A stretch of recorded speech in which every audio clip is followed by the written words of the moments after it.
जब संपूर्ण वैभव होते हुए भी प्रभु श्री राम का मन व्याकुल था, तब गुरु वशिष्ठ के ज्ञान ने उन्हें विषाद से बाहर निकाला।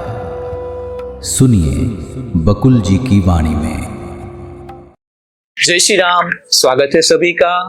कल हमने भूषुंड जी का अद्भुत संवाद सुना और आप बहुत तीव्रता और धैर्य के साथ इस संवाद को अपनाना और इनके ऊपर बार बार हो सके तो वीडियो बार बार देखना, क्योंकि ये बहुत ही ऑडिटेटिव बात और प्रक्रिया है।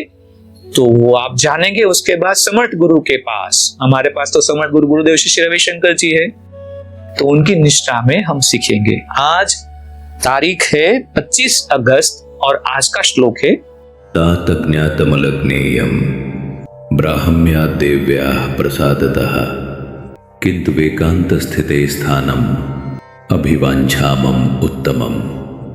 अर्थ है, पिताजी, हमने देवी ब्राह्मी के अनुग्रह से वह ज्ञान प्राप्त कर लिया है जो प्राप्ति के योग्य है। तब हमने देवी अलम्बुसा का अर्चन पूजन किया। अब भूषुंड जी अपनी कहानी सुनाते हैं ना, तो देखते हैं भूषुंड ने क्या कहा। इस ब्रह्मांड में एक महादेव है जिनका नाम है हर। ये देवताओं के देवता है। स्वर्ग के सभी देवता इनकी आराधना करते हैं। इनकी अर्धांगिनी ने इनके आधे शरीर को धारण कर रखा है। इनके सैनिक अधिकारी भूत प्रेत है। इनके चेहरे भालू, ऊंट, चूहे आदि के जैसे है। 14 भुवनों के प्राणियों को आहार सुलभ कराने वाली देवियां उनके सन्मुख नृत्य करती थी। इनमें सबसे अधिक प्रसिद्ध थी अलम्बुसा। इसका वाहन कौवा था जिसका नाम था चंड। यह अत्यंत शक्तिशाली था और इसका रंग नीला था। एक बार सभी देवियां आकाश में एकत्र हुई। उन्होंने तुम्बुरु देवता का अर्चन पूजन किया। तुम्बुरु रुद्र का ही एक रूप है। बाएं हाथ से वे सब क्रियाएं करने लगी जो परम सत्य के प्रकटीकरण की परिचायक होती है। वे उस समय मध्य के नशे में चूर भी थी। फिर वे एक महत्वपूर्ण प्रश्न पर विचार करने लगी। प्रश्न था कि उमा के पति हर हम सबके प्रति तिरस्कारपूर्ण व्यवहार क्यों करते हैं। उन सब ने निश्चय किया कि हम सब अपनी शक्ति का प्रदर्शन इस प्रकार करेंगी कि जिससे पुनः वे पहले जैसा व्यवहार करने लगे।